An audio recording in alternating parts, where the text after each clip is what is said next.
Long ago, in a bustling kingdom, there was a celebrated general named Mind. Known for his sharp tactics and unmatched strategies, General Mind had led many battles. However, what most didn't know was that his strategies were not always in the best interest of the kingdom. Sometimes, his brilliance became his downfall, tricking even the ruler he served. This is the story of how the kingdom nearly fell and how it was saved, not by brute force, but by the wisdom of a humble commander named Awareness. The king of the kingdom, troubled by a rumor of an invasion, called General Mind and Commander Awareness for counsel. "Prepare the army," said the king, "but beware of false signals, for our enemies are known to deceive."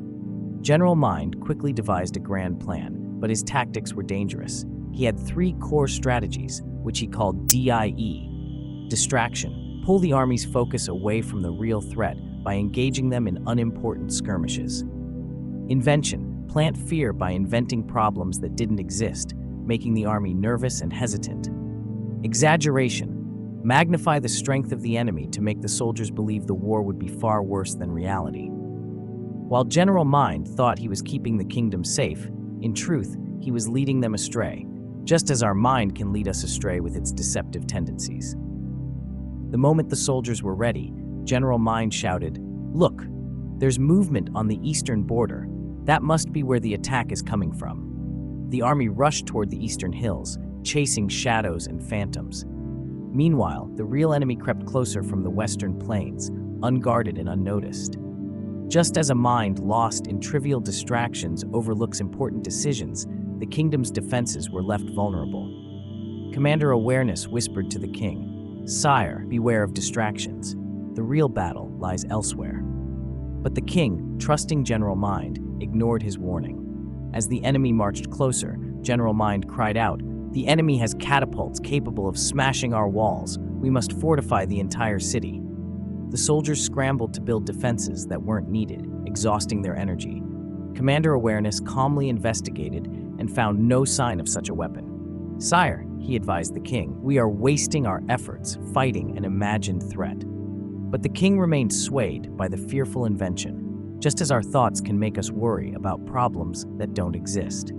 When the enemy finally reached the outskirts, General Mind announced, "They are 10 times stronger than we expected. If we fight, we will surely be crushed." Panic spread through the army, and soldiers began to question whether they could win. But Commander Awareness, standing at the tower, observed the enemy closely. He said, "The enemy is not as strong as General Mind believes. We can face them." But the king hesitated, paralyzed by fear, just as exaggerated worries paralyze us from taking action. That night, Commander Awareness approached the king privately. "Your Majesty," he said gently, "General Mind is clever, but he isn't always right. His strategies of distraction, invention, and exaggeration have clouded our vision. But the real enemy is not outside our gates. It is our trust in these deceptive thoughts." The king, weary from the confusion, asked, "What can we do, Awareness?" Commander Awareness replied, "We cannot stop General Mind from thinking as he does, but we can stop believing in his every word. We must distance ourselves from his lies. With practice, we will see clearly what is real and what is not." The next morning, the king began a new practice. He called Commander Awareness to his side every time General Mind proposed a strategy. Together, they analyzed each plan. Is this a distraction from the real issue? Is this an invention, creating fear from nothing?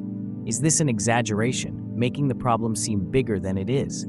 Over time, the king's decisions grew wiser, and the soldiers grew more confident. When the real battle came, the kingdom fought with clarity and strength. They won, not because General Mind stopped coming up with flawed plans, but because the king no longer believed every thought without question. The moral of the story: this tale teaches us that, just as the king learned to distinguish between truth and deception, we too must recognize the ways in which our mind can mislead us. Distraction, invention, and exaggeration are tactics the mind uses to undermine us, but they only succeed when we trust them blindly. Through awareness, meditation, and introspection, we can stop reacting to every thought and learn to act with wisdom. The mind's tricks may never die, but our tendency to believe them can. And in that lies true freedom, not the absence of thought, but the ability to see thought for what it truly is.